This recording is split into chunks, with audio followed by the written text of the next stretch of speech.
ज्याला प्रपंच नाही करता आला त्याचा परमार्थ ढिला पडला. माता पिता यांचे न पहावे दोष, हे सत्पुत्राचे लक्षण सत्य. माता पित्रांचे समाधान हेच सुपुत्राचे खरे लक्षण जाण. त्यांचे राखून समाधान, जे करणे असेल ते करावे जाण. आईचे अंतकरण अत्यंत कोवळे असते.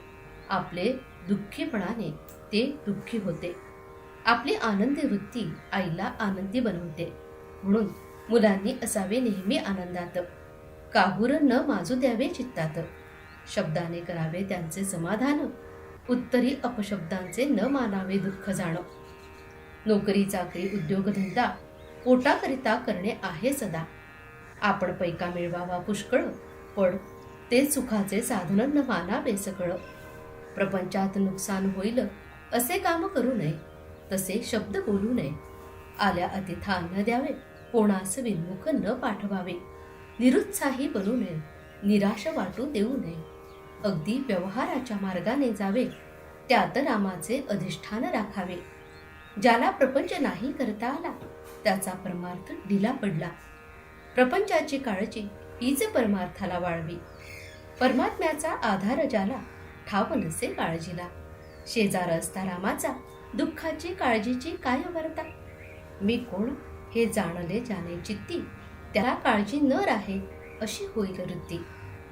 रामत्राता हा भाव ठेवावा चित्ती, निर्भयता येईल याच रीती.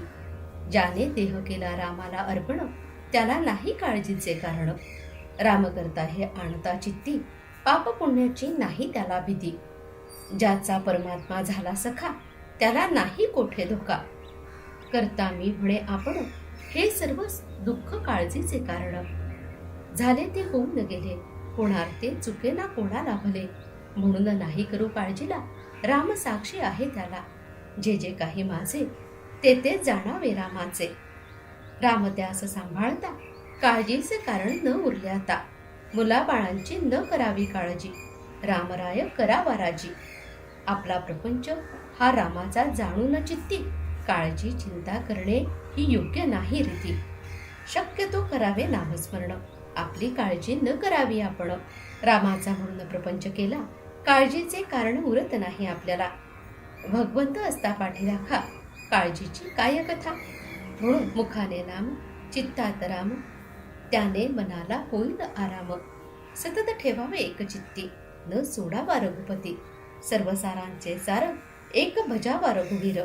नेमात नेम उत्तम जाण, रामा वाचून न राहावे आपण. आजचे बोधवचन, सर्व करता राम, हा भरवसा ठेवावा ठाम. मग काळजीचे उरले नाही काम. जय जय रघुवीर समर्थ. जानकी जीवन स्मरण, जय जय राम. श्री राम समर्थ.